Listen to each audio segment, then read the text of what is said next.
వందనాలు ప్రియులారా. దేవుని కృప చేత ఆయన దయ వల్ల నిజంగా నాకు కూడా చాలా సంతోషంగా ఉంది. మీరందరూ దేవుని మాటలు వినడానికి ప్రేమతో పిలవడం నాకు కూడా సంతోషంగా ఉంది.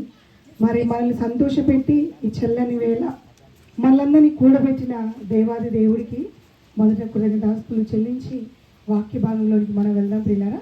దయచేసి అందరూ కళ్ళు మూసుకున్నట్లయితే చిన్న ప్రార్థన చేసుకుందాం. పరలోకమందున్న మా కన్న తండ్రి, మహోన్నతులకు మా నాయన, ఈ మహాప్రేమాన్ని బట్టి ఉన్న తండ్రి, బ్రతుకు కాలంలో మాకు ఈ దినాన్ని ఆయుష్కాలంగా ఉంచారు తండ్రి. ఉదయకాల సమయం నుండి ఇప్పటి వరకు నీ కృప చేత మమ్మల్ని భద్రపరిచారు. ఈ పిల్లలు నీ మాటలు వినాలని ఆశ కలిగి నీ సన్నిధానానికి వచ్చి ఉంచుండగా తండ్రి, నీ పిల్లలు వినిచుండగా తండ్రి, విని గ్రహించే మనసు నీ పిల్లలకి ఇవ్వండి తండ్రి. ఈ పక్షాన్ని నిలబడి మాట్లాడుచున్న నాకు సమయోచితమైన జ్ఞానాన్ని, పరిశుద్ధాత్మ సహాయాన్ని అనుగ్రహించండి. వాతావరణాన్ని కరెక్ట్ మీ ఆధీనంలో ఉంచుకోనండి. మీ మాటలు వినటం ఇంకా ఎందరైతే మీ పిల్లలు రాని ఉద్దేశించున్నారో వారి మార్గాన్ని సరళం చేయండి. విలువైన నీ మాటలు ఎందు మనసుంచి మా మీద మీరు కలిగి ఉన్న ఆలోచన ప్రకారం మేము ప్రవర్తించినట్లు మీ సన్నిధి కృప సాన్నిధ్యం మా అందరికీ తోడైంది నడిపించమని యేసుక్రీస్తు వారి శ్రేష్టమైన నామమున ఈ ప్రార్థన అడిగి వేడుకొంచున్నాం మా కన్న తండ్రి, ఆమేన్. ప్రేమైన దేవుని వారలారా, దేవుని మాటలు వినడానికి మనం కూర్చుని ఉన్నాము అని అంటే నిజంగా ఈ స్థితి మనకి ఎవరిచ్చారు? దేవుడిచ్చాడు. తినబెట్టాను. ఇచ్చిన దేవుడికి మనం కృతజ్ఞత చెల్లించాము అని అంటే ఇంకా మన మనస్సు ఎవరి మీద ఉండాలి? ఎవరి మీద ఉండాలి పిల్లరా? వాక్యం మీదనే ఉండాలి. అవునా? దేవుడి మాటలు వినేటప్పుడు ఎలాంటి జాగ్రత్త తీసుకోవాలో బైబిల్లో మాట రాయబడింది. చూద్దామా? మార్కు సువార్త 4వ అధ్యాయము 24వ వచనం ప్రియులారా చదువుకుందాం. మార్కు సువార్త 4వ అధ్యాయము 24వ వచనం ఎవరైనా చదవండి ప్రియులారా. మరియు ఆయన మీరు ఏమి వినుచున్నారో జాగ్రత్తగా చూసుకునండి. మీరు ఏమి కొంటున్నారో అంటున్నాడా? ఏమంటున్నాడు? మీరు ఏం సంపాదిస్తున్నారో అంటున్నాడా? కాదు ప్రియులారా, మీరు ఏం వింటున్నారో ఆ మాటలు జాగ్రత్తగా వినండి. ఎందుకండి జాగ్రత్తగా వినాలి? అంత ప్రాముఖ్యమా అంటే చాలా ప్రాముఖ్యం. వినబడుతున్న మాటలు ఎవరి మాటలు? మన మాటలైతే కాదు, దేవుడి మాటలు. మన వీధిలోకో మన ఊర్లోకో ఎవరైనా కారులో చక్కగా షూట్ బూట్ వేసుకొని కారులో దిగాడానికి ఒక 2 కార్లు మీద వచ్చి ఆయనతో పాటు ఇంకొంతమంది దిగి కొంచెం ఏదైనా పేపర్స్ పట్టుకొని ఉన్నారంటే వెంటనే మనం ఏం చేస్తాం? వాళ్ళ దగ్గరికి వెళ్ళిపోతాం. అవునా? ఏంటి సార్, ఏంటి మా ఊరు వచ్చారు, ఏమైనా ఏంటి చెప్పండి అడుగుతారా? అప్పుడు మనకు సంబంధం లేకోకుండా, మనకు అవసరం లేకుండా ఆయన వేరే పని మీద వచ్చింటాడు. కానీ మన గురించేనేమో మనం ఆధార్ కార్డులు ఏమైనా చేంజ్ చేసుకోలేమో, లేకుంటే రేషన్ కార్డులు ఏమైనా పేరు ఎక్కిస్తారేమో, మనకెంత ఆశ. ఒక అధికారి మాట్లాడుతుందంటే వెంటనే ఏం చేస్తాం? సైలెంట్ ఉండు, వాళ్ళు పెద్దవాళ్ళు వచ్చి మాట్లాడుతున్నారు, మీరు ఎందుకు అలా మాట్లాడతారని యవనస్తులున్నా చిన్నపిల్లలున్నా వాళ్ళని కంట్రోల్ చేస్తాం కదా. ఒక అధికారి విషయంలోనే మాట వినేటప్పుడు ఇంత జాగ్రత్తగా ఉంటే మరి దేవుడి విషయంలో జాగ్రత్త ఉండాలా లేదా? తన మాటలు వినబడుచున్నప్పుడు దేవుడి పిల్లలుగా మనము చాలా జాగ్రత్తగా వినాలి ప్రియులారా. ఏం వింటున్నామో జాగ్రత్తగా మనము దైవ గ్రంథంలో చూసుకోవాలి. మరి విందామా జాగ్రత్తగా? ఈ కొద్ది నిమిషాలు మన మనస్సును, మన ఆలోచనలు దేవుడి వాక్యం మీద ఉంచి ఈ రాత్రికాల సమయం ముందు దేవుడి వాక్యం ద్వారా మనతో ఏం మాట్లాడబోతున్నాడో చాలా జాగ్రత్తగా కొద్ది నిమిషాలే మనం విందాం. దేవుడి మాటలు వింటే ఉదయకాలం నుంచి ఇప్పటి వరకు మనం ఎన్నో మాటలు మాట్లాడుకొని ఉంటాం. అవునా? ఒకరి గురించి ఒకరు మాట్లాడుకొని ఉంటాం. మనం మాట్లాడింటే కొందరు వినింటారు, కొందరు మాట్లాడింటే మనము వినింటాం. కానీ వాటి వేటి వల్ల మనకు ప్రయోజనం లేదు. ఉందా? ఉందా లేదా?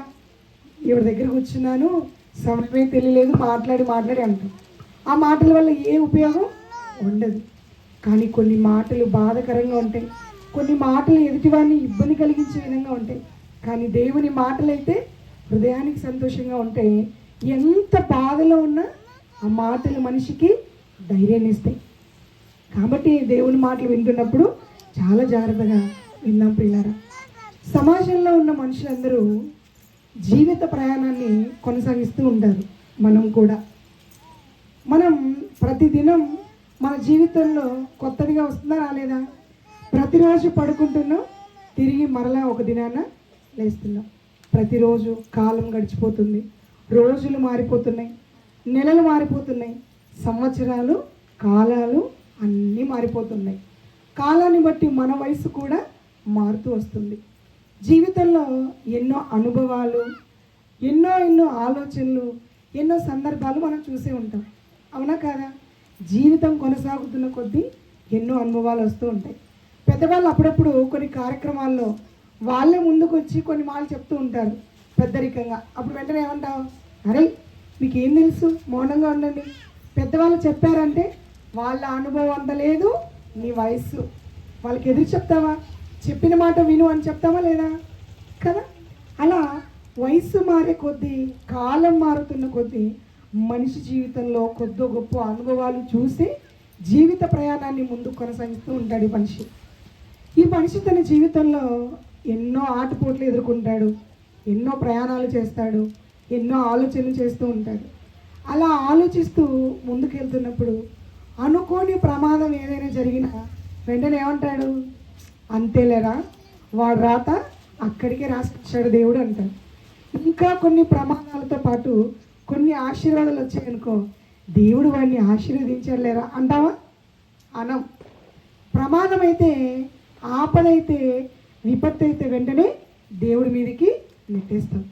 ఏంటి వాడి జీవితం రాత, వాడి తలరాత ఏంటి అలా రాస్తాడు, వాడి జీవితం ఏంటి కొద్దిలోనే మూసిపోయింది, దేవుడు ఎట్లయినా భలే అన్యాయం బా. ఏది ఆయన ముందు వచ్చి నువ్వు మాట్లాడగలవా? ఎందుకు ఈరోజు ఏ చిన్నది జరిగినా తన జీవితంలో ఒడిదుడుగుల ప్రయాణంతో ముందుకు వెళ్ళిపోతున్నా వెంటనే దేవుణ్ణి ఎందుకు అనేస్తారు తెలుసా? ఆయన మన కంటికి కనబడడు, అంతే కదా. అంతే అలుసు. ఎవరైనా మనతో గొడవాడేటోళ్ళు, మనం అడిగిన మాటకు తిరిగి మనకు జవాబు ఇచ్చేటోళ్ళు ముందర అడుగుదామా? మాట్లాడతామా? మనకెందుకులే బాబు, ఆ అమ్మాయి చాలా గయ్యాలి అంటారు కదా.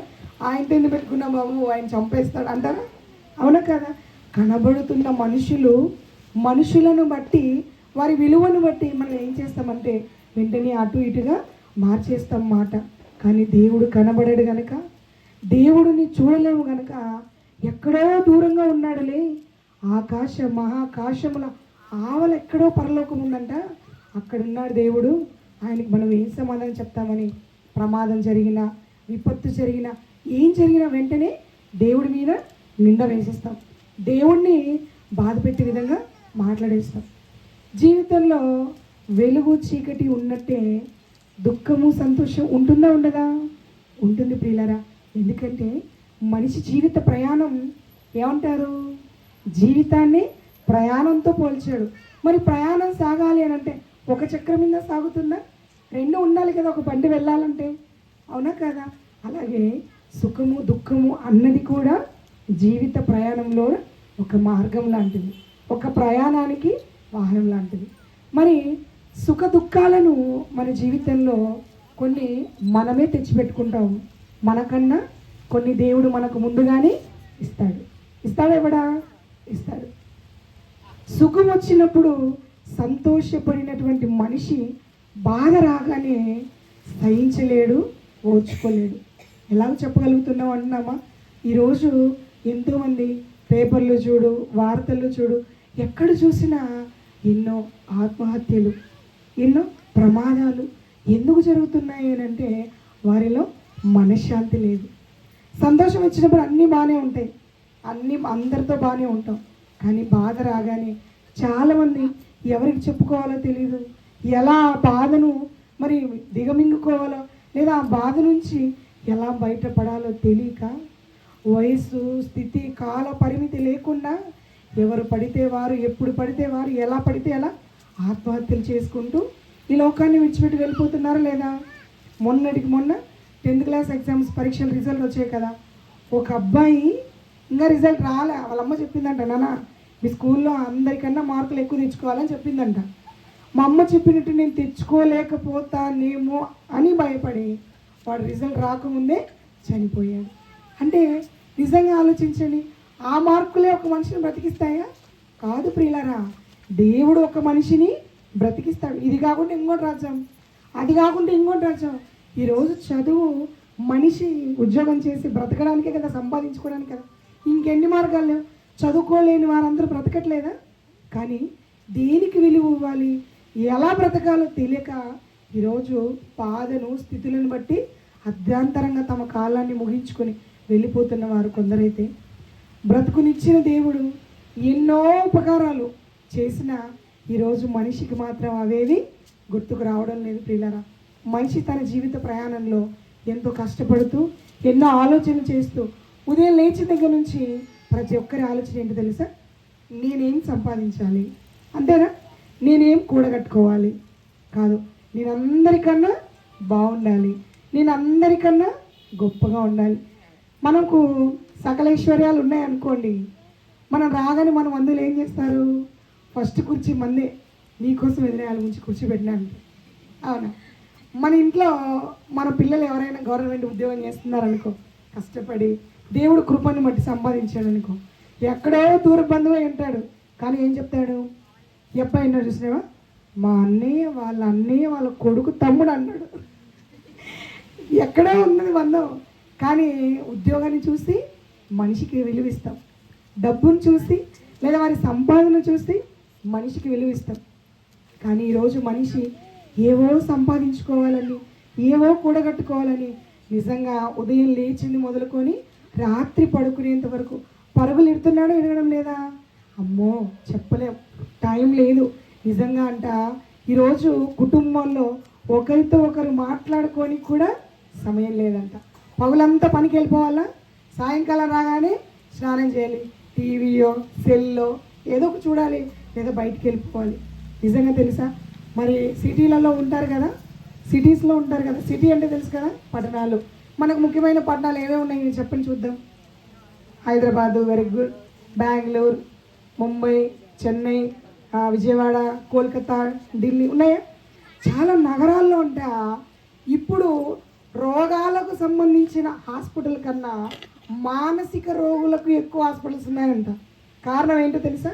కుటుంబంలో ఇద్దరు ఉద్యోగస్తులే అంట. భార్య ఉద్యోగస్తురాలే, భర్త ఉద్యోగస్తులే, పిల్లలు స్కూల్కి వెళ్ళిపోతారు. మరీ చిన్నపిల్లలు అయితే ప్రీ స్కూల్ అని ఉంటుంది, వాటిలో వేసేస్తారు. చాలా కష్టపడిపోతున్నారు. ఇంటికి రాగానే ఏమైపోతుంది? అలసిపోతారు. ఆన్లైన్లోనూ అక్కడిక్కడ కొంచెం తెచ్చుకొని తింటారు. వారి మధ్య ఉన్న బంధం పెరుగుతుందా తగ్గుతుందా? తగ్గిపోతుంది. ఒకరికొకరికి ప్రేమలు లేవు, ఒకరికొకరికి ఆప్యాయత లేదు, మంచితనం లేదు. ఇంకో విషయం తెలుసా? ఒక ఇంట్లో చనిపోయి ఒక అతను 3 రోజులైనా పక్కింటి వాళ్ళకి తెలియలేదంట. స్మెల్ వస్తే అప్పుడు చూశారంట. వాళ్ళకన్నా మనం ధన్యులమే కదా బాబోయ్, మనం వాళ్ళ బ్రతకలేములేండి. ఏమైపోయింది ఈరోజు సమాజం, ఏమైపోయింది ఈరోజు జీవితం అంటే పరుగులమయమైపోయింది. ఏవో సంపాదించాలి, ఏవేవో సాధించాలి, నేను అందరికన్నా గొప్పవాడివా, విలువను సంపాదించుకోవాలని మనిషి పరిగెడుతూ మనిషికి విలువ ఇవ్వట్లేదు, మనిషికి సమయం ఇవ్వట్లేదు. అంటే పోనీ పర్వాలేదు అనుకుందాం లేండి, కానీ ఈరోజు మనిషిని బ్రతికిస్తున్న దేవుని కూడా మర్చిపోతున్నారు. దేవుని సన్నిధికి చాలామంది మానుకుంటున్నారు. పిల్లరా, దేవుని ఆలోచనలు ఈరోజు మనిషికి లేవు. ఉన్నాయా? లేవు పిల్లరా. కానీ మిమ్మల్ని చూస్తే చాలా సంతోషం వేస్తుంది. ఇక్కడ శివనపురంలో వాక్యం చెప్పాలని తమ్ముడు అడగాని నేను అనుకున్నాను, చర్చ లేదు కదా అంటే, ఉన్న ఆ స్థలంలోనే మేము కూడుకుంటామంటని నాకు చాలా సంతోషం వేసింది. మీ ఆసక్తిని బట్టి చాలా సంఘాలు వెళ్తున్నప్పుడు వాళ్ళందరూ కూడా ఏం చేశారంటే, గొప్పగా మేము కట్టేసుకోవాలి, ఆ పలానా ఊర్లో ఉన్న మందిరం లాగా మా మందిరం ఉండాలని చెప్పి అన్నీ రెడీ చేసుకున్నారు. చాలా పనులు ఆగేసుకొని ఆపేసేసి, ఇంకో విషయం తెలుసా? మందిరం స్లాబ్ పూర్తయినా ఇంకా ఏవో కొన్ని జరగలేదని ఆదివారపు ఆరాధన మొత్తానికి ఆపేశారు. ఆరాధన జరగడం లేదు చాలా ఊర్లలో. కానీ చాలా సంతోషం ప్రియులారా, ఇంత చిన్న స్థలమైనా ఉన్న పరిస్థితుల్లో ఎక్కడ దేవుణ్ణి విడిచిపెట్టలేదంటే నిజంగా మిమ్మల్ని బట్టి నేను ఎంత సంతోషిస్తున్నాను, నాకన్నా దేవుడు ఎక్కువ సంతోషపడుతున్నాడు. నిజంగా ఆయన కృప, ఆయన సన్నిధి ఈ సంఘముతో మీతో ఎప్పుడు ఉంటుంది. ఆ విషయం మర్చిపోకండి. ఏమైనా ఒడిదుడుకులు జరగచ్చు, కానీ దేవుడు మళ్ళీ ఎప్పుడు చెయ్యి విడిచిపెట్టాడు. పిల్లరా, దేవుని మాటలు విన్నాము అంటే మన హృదయానికి అవి ఎంతో క్షేమకరములుగా ఉంటాయి. ఇలా ప్రతి మనిషి కూడా ఈరోజు కుటుంబాన్ని పట్టించుకోవట్లేదు, పిల్లల్ని పట్టించుకోవట్లేదు, ఆఖరికి బ్రతుకునిచ్చిన దేవుణ్ణి కూడా విడిచిపెట్టి ఈరోజు సంపాదన వేటలో పడిపోయారు. కొంతమంది సంపాదిస్తూనే ఉంటారు, కానీ దానివల్ల ఏమీ సుఖం ఉండదు. కొంతమంది ఏమీ లేకపోయినా సరే వాటిలో సంతృప్తి చెందుతారు. మీకు ఒక విషయం తెలుసా? ఈ మధ్యకాలంలో ఒక సర్వే జరిగిందండి. ఏంటి ఆ సర్వే అని అంటే, ఎక్కువ మంది ప్రజలు ఉంటారు కదా, ఈవెన్ చిన్న చిన్న మిడిల్ క్లాస్ ఫ్యామిలీ అయినా, ఇంకా చిన్న కుటుంబాలైనా, పెద్దవాళ్ళైనా, వాళ్ళు సంపాదించిన సంపాదనతో మీరు ఏం కూడగట్టుకుంటారు అని అడిగితే చెప్పిన ఆ సర్వేలో జరిగింది ఏంటంటే, ఒకటి బంగారు కొంటారంట. ఏం కొంటారంట? బంగారు. 2 స్థలం కొంటారంట. ఏంటి? స్థలం. ఒకటి బంగారు, 2 స్థలం. బంగారం ఎందుకయ్యా కొంటున్నావు అంటే, రేపు నాకు కష్టం వచ్చిందనుకో, నా బాధ వచ్చిందనుకో, అప్పుడు నేను ఏం చేస్తాను? దాన్ని తాకట్టు పెట్టి డబ్బులు తెచ్చుకున్నాను, నేను ఒకరి దగ్గర చేయి చాపాల్సిన పని లేదు. సరే, ఇంకొక ఆయన్ని అడిగితే, ఇంకా సర్వేలో బంగారు గురించి చెప్పాను కదా, ఇంకొకటి స్థలం అన్నమాట. ఏంటండి మీరు ఎందుకు మీ డబ్బులంతా మీ కష్టం అంతా ఇచ్చి 2-3 స్థలాలు ఎందుకు కొన్నారంటే, అయ్యా నేను వృద్ధుడిని అవుతాను, లేకుంటే ఏ స్థితి అయినా రావచ్చు, ఆ స్థితిలో నాకు ఒకరి మీద ఆధారపడకుండా నాకున్న స్థలం అమ్ముకొనైనా నేను బ్రతికేస్తాను అంటే మనిషి ఏమనుకుంటున్నాడు?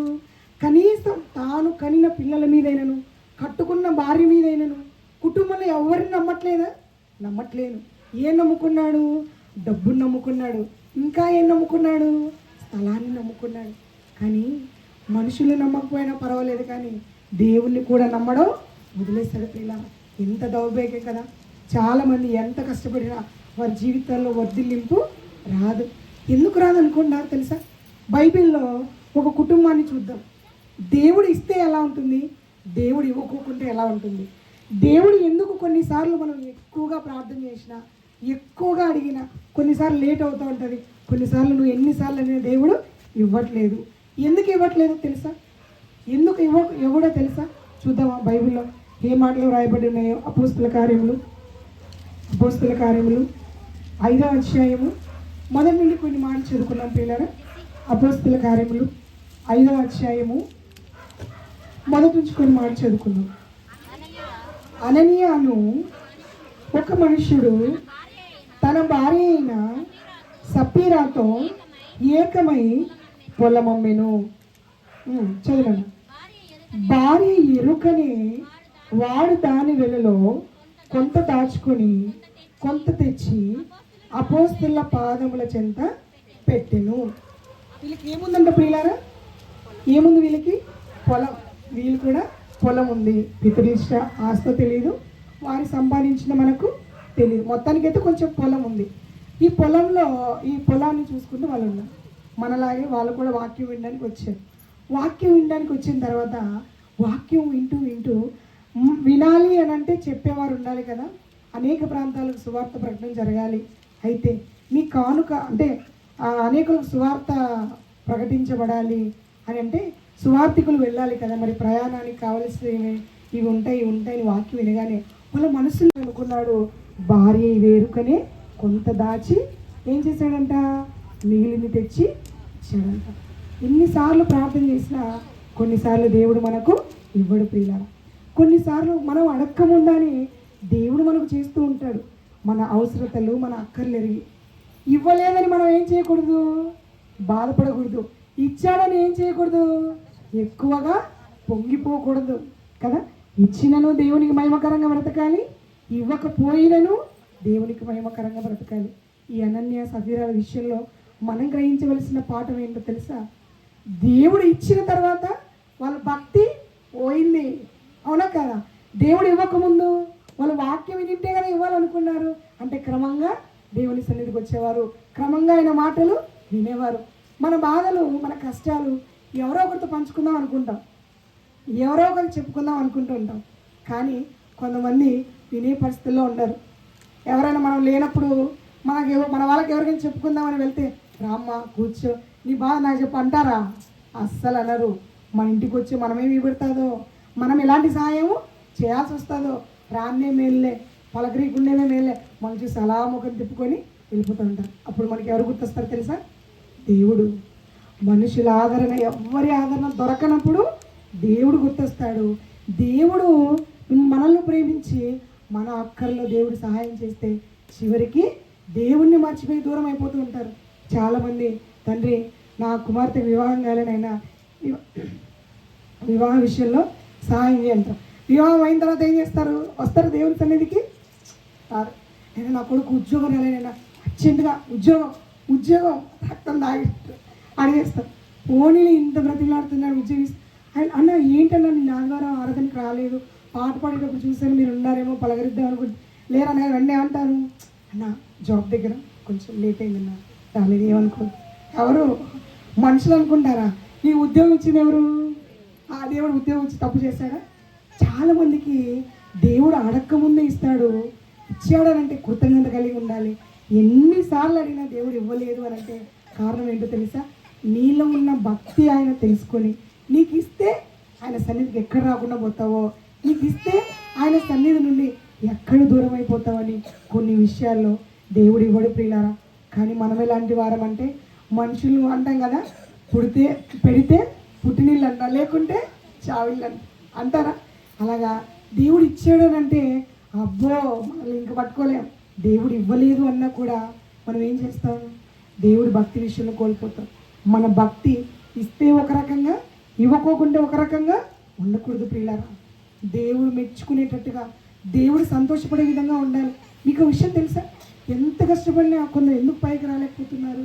కొందరు ఎంత ఉన్నతమైన స్థాయిలో ఉండడానికి ప్రయత్నం చేసినా అలా ఎందుకు ఉండలేకపోతున్నారంటే ఒక మాట బైబిల్లో చూద్దామా? సమూయేలు మొదటి గ్రంథం 2వ అధ్యాయము. సమూయేలు మొదటి గ్రంథము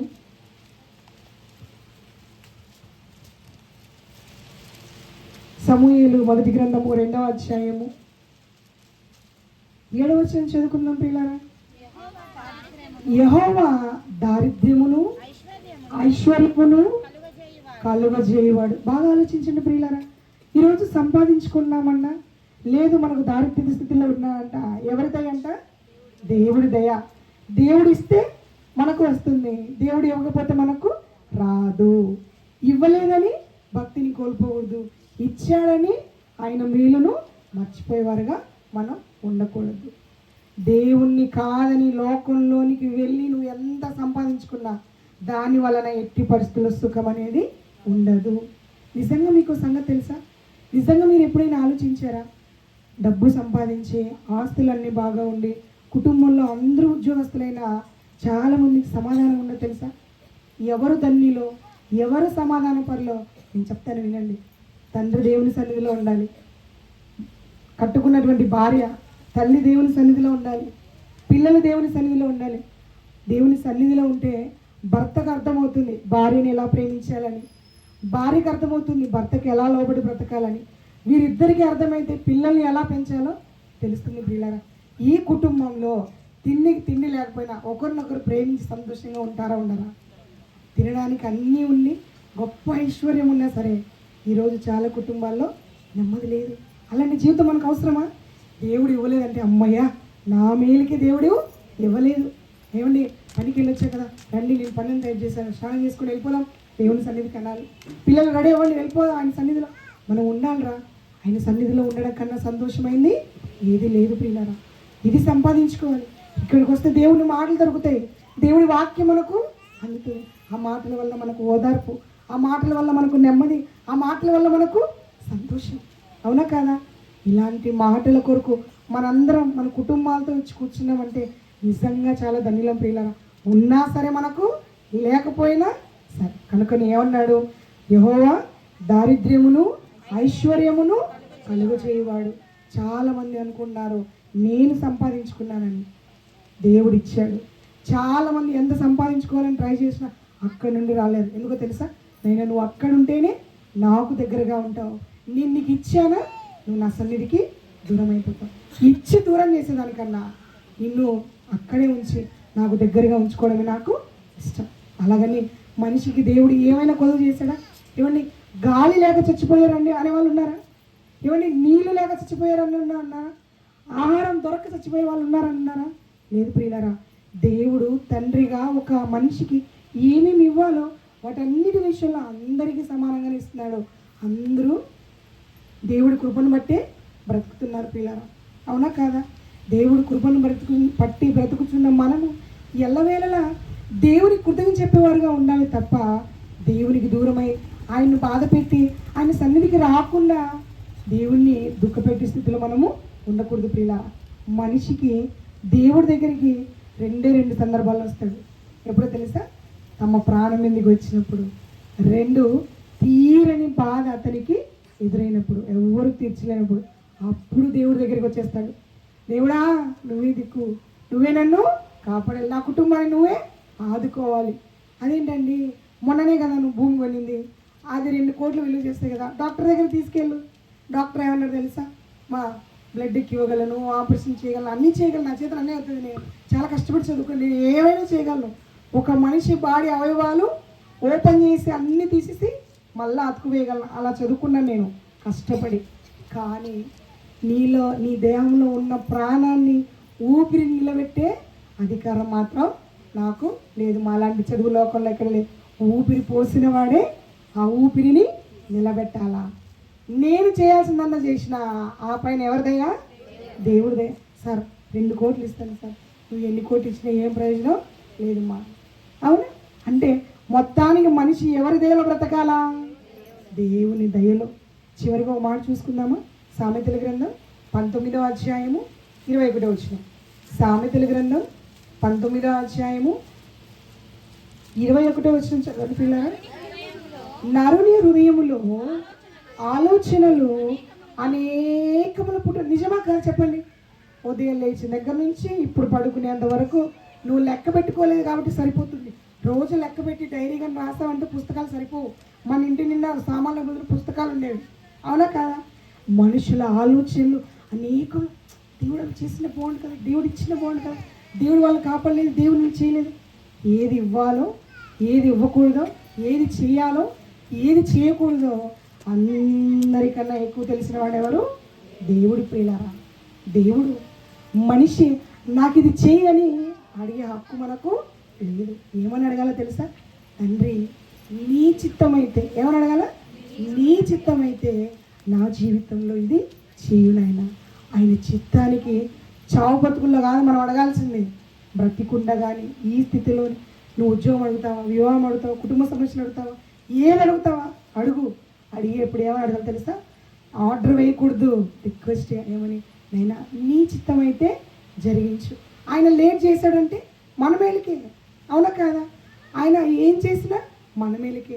కాకపోతే మనమే అర్థం చేసుకోక ఆయన మీద నిందలు వేస్తాం, ఆయన అవమానకరంగా మాట్లాడతాం, ఆయన సన్నిధికి రాం, ఆయన మాటలు వినాం, ఆయన దుఃఖపెట్టి, ఆయన్ను బాధ పెట్టి మనం కూడా బాధను కొని తెచ్చిపెట్టుకుంటాం. ప్రియుల, దేవుని సన్నిధిలో దొరికేటువంటి ఆనందం ప్రపంచంలో ఎక్కడ కోట్లు కుమ్మరించినా దొరకదు.